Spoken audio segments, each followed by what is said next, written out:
তো এটা একটা এক্সেল শিট। তো এটাকে যদি আমি পাসওয়ার্ড প্রোটেক্টেড করতে চাই তাহলে আমাকে কি করতে হবে?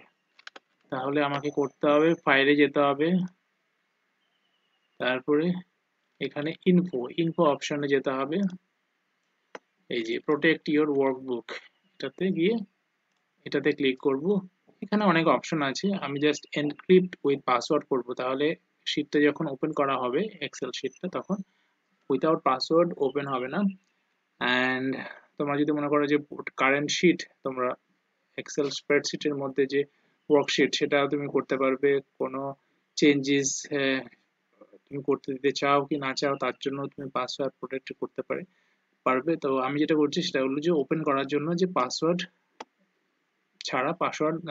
ছাড়া কোনো ওপেন হবে না। তো সেরকম করার জন্য যে এই অপশন পাসওয়ার্ড দিয়ে দাও, রি এন্টার পাসওয়ার্ড,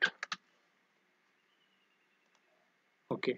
তো এটা a password is required to open this workbook, তাহলে এই ওয়ার্কবুকটা ওপেন করার জন্য পাসওয়ার্ড প্রয়োজন। তো এটা পাসওয়ার্ড প্রোটেক্টেড হয়ে গেছে। তো চলো আমি এটা ক্লোজ করে দিলাম, এটা সেভ। এইবার এইটা হচ্ছে আমার এক্সেল শিটটা, এটা ওপেন করছি।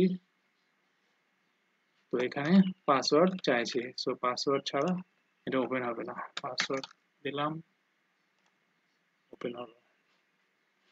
তো এইভাবেই যে কোনো এক্সেল স্প্রেডশিটকে আমরা পাসওয়ার্ড প্রোটেক্টেড করতে পারি।